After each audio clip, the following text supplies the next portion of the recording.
Good morning student, welcome to SRIT। आज हम लोग पढ़ेंगे अगले फंक्शन के बारे में। जो हम लोग प्री डिफाइंड फंक्शन के बारे में पढ़ाई कर रहे हैं उसमें हम लोग जितने भी list of pre defined functions हैं जनरली जो ज़्यादातर इस्तेमाल होता है हमने उसकी बात अभी की है। बाकी डिटेल में और भी आगे हम लोग देखेंगे। तो कहीं ना कहीं हम लोग प्रीवियस क्लास में सबसे पहला पॉइंट यानी कि प्रिंटफ को देखा था कि किस तरीके से प्रिंटफ से हम लोग किसी न किसी मैसेज को मॉनिटर पे स्क्रीन पे डिस्प्ले करा सकते हैं, या फिर अगर हम लोग प्रिंटफ का इस्तेमाल किसी वैल्यू को प्रिंट करने के लिए करेंगे तो कैसे करेंगे उसको भी हम लोग देखे थे। अगला जो टॉपिक है स्कैनफ, इसका क्या इस्तेमाल है, बहुत ही इंपॉर्टेंट इस्तेमाल है, बातों को समझेंगे। अगर मान लो कि अगर आपको सिस्टम में कुछ डेटा डालना है, लाइक सिस्टम ने आपसे पूछा इंटर योर एज, अगर कंप्यूटर ने, या फिर आप एग्जाम्पल के बात पे समझे, अगर आप एटीएम में जाते हो मशीन के पास तो एटीएम मशीन में आपसे बोलता है इंटर योर पिन।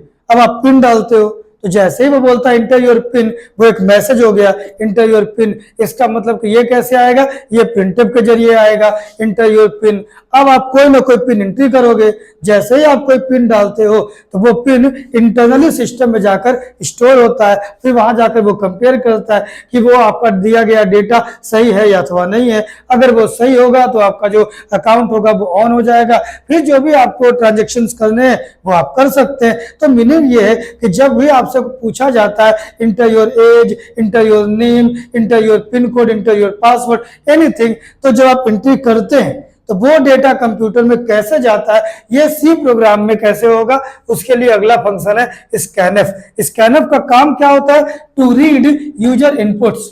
ये यूजर के आपके द्वारा दिए गए इनपुट को ये रीड करता है, यानी कि उठा लेता है, एंड स्टोर इन रैम, और फिर उसको रैम में स्टोर करता है। मतलब ये कि अगर ये कंप्यूटर में आपको स्क्रीन पर एक मैसेज आए इंटर पिन, ठीक है, आपको मैसेज आया इंटर पिन, तो आप कोई ना कोई पिन डालोगे, लाइक आपने एक पिन डाल दिया 2411।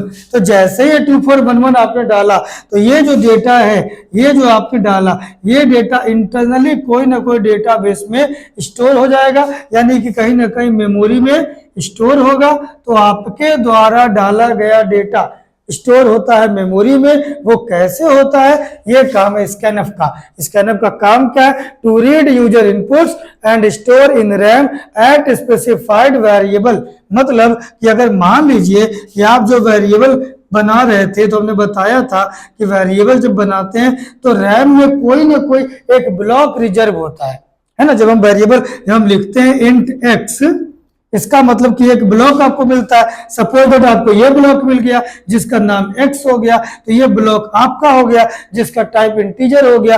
अब आप कोई भी डेटा डालोगे तो आप चाहते हो कि ये जो डेटा है 2411 वो इसी ब्लॉक में जाकर स्टोर हो जाए, ठीक है। या फिर आपने कोई एक ब्लॉक और बनाया हुआ है सपोज दैट, तो अगर आप चाहते हो कि ये डेटा इसमें ना जाकर इसमें स्टोर हो, तो आपके पूरे मेमोरी ब्लॉक्स, आपके पास जितने भी ब्लॉक्स हैं रैम में जो आपने बनाया है वेरिएबल लेने के क्रम में, तो आपके द्वारा डाला गया डेटा कहां पर स्टोर होगा, कहां पे स्टोर होगा, किस ब्लॉक में स्टोर होगा, ये काम करता है स्कैनफ। यानी कि ये आपसे डेटा को लेकर रीड करता है और फिर उसको स्टोर करता है रैम में। लेकिन रैम में भी किस ब्लॉक में स्टोर होगा ये सवाल है। रैम में भी इसमें इसमें इसमें इसमें किस ब्लॉक में स्टोर होगा ये सवाल है। तो ये होता है कि आपको रैम में स्टोर तो करना है लेकिन एट स्पेसिफाइड वेरिएबल। तो ये काम कैसे करेंगे, लेट्स सी। तो हम लोग क्या करेंगे, जो सिंटैक्स है स्कैनफ का, जो सिंटैक्स है वो क्या है, स्कैनफ, फिर यहां पे आपको डालना है साइन, और फिर यहां पर एम्परसेंड का सिंबल देकर वेरिएबल का नाम आपको डालना है। ओके, तो पहले साइन और वेरिएबल का नाम। एज फॉर एग्जांपल, अगर मान लो हम एक वेरिएबल बनाते हैं इंट एक्स, और फिर एक बनाते हैं हम लोग फ्लोट वाई। बात को समझेंगे, धीरे धीरे हम लोग कोडिंग स्किल की तरफ चल रहे हैं। तो इंट एक्स और फ्लोट वाई बनाया गया, तो इसका क्या मतलब हो गया, इसका ये मतलब हो गया कि रैम में हमने दो ब्लॉक बनाया है ना। इन दोनों लाइन लिखने का मतलब क्या हुआ कि रैम में दो ब्लॉक बना, एक एक्स नाम का और एक वाई नाम का। एक्स जो होगा वो कैसा डेटा स्टोर करेगा, इंट, और वाई कैसा डेटा स्टोर करेगा, फ्लोट। ओके, अब रहा बात कि एक स्क्रीन पर मैसेज आएगा इंटर एनी नंबर, तो हम दे देते हैं प्रिंटफ, जो हम पहले पढ़े थे। तो एक मैसेज क्या आएगा, इंटर अ नंबर। जैसे ही मैसेज आया इंटर अ नंबर, तो ये नंबर जैसे ही मैसेज आया तो आप एंट्री करोगे, तो जैसे ही आप डेटा डालोगे तो वो एक्स में या फिर वाई में जाना चाहिए। इसके लिए हम लोग इस्तेमाल करते हैं स्कैनफ का। तो क्या लिखेंगे, स्कैनफ।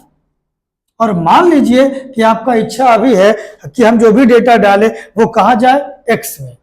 ठीक है, आपका इच्छा है कि जब क्वेश्चन आया इंटर नंबर, तो आप जो भी डेटा डालेंगे वो कहाँ जाना चाहिए, एक्स में। तो आप लिखेंगे स्कैनअप। स्कैनअप में पहले क्या लिखना है, साइन। तो आप जो डेटा डालोगे कहाँ चाह रहे हो जाना, एक्स के अंदर। तो एक्स का टाइप क्या है, इंटीजर, और इंटीजर का साइन क्या है, %d। एक्स का टाइप है इंटीजर, इंटीजर का साइन क्या है, %d। तो साइन यहाँ बोल रहा है सबसे पहले साइन डालने के लिए, तो हम लोग यहाँ क्या लिखेंगे, %d। और फिर ये डेटा किस में जाएगा, एक्स में। तो जिस भी ब्लॉक में जाएगा, जिस भी वेरिएबल में जाएगा, उसका नाम यहाँ पे हमको लिखना है, तो एंड एक्स। तो आप जो भी डेटा डालोगे, मान लेते जैसे पूछा इंटर नंबर, आपने कर दिया 101, तो ये 101 कहा जाएगा, तो हमने कर दिया कि एक्स यानी एंड एक्स। एंड का मतलब होता है एड्रेस ऑफ, ये एक एड्रेस ऑफ ऑपरेटर है जिसके बारे में आगे चर्चा होगा। तो हम लोग क्या बात कर रहे हैं, एड्रेस ऑफ एक्स, यानी एक्स के एड्रेस पे यानी एक्स वाले ब्लॉक में मेरा डेटा को डाल दीजिए। तो यहाँ पे कितना आ जाएगा, 101। अगर मैसेज आया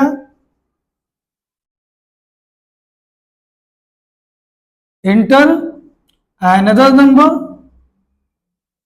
जैसे हम दूसरा डेटा डालेंगे, हम चाहते वो डेटा कहाँ जाए, फ्लोट में, तो फिर हम स्कैन करेंगे। डेटा को किसी भी ब्लॉक में डालने के लिए हम लोग स्कैनअप का इस्तेमाल करते हैं। अब मान लो बाबू कि अगर स्कैनअप को कर रहे हैं इस्तेमाल और हम डेटा चाह रहे हैं कि वाई में जाना चाहिए, तो वाई का टाइप कैसा है, फ्लोट।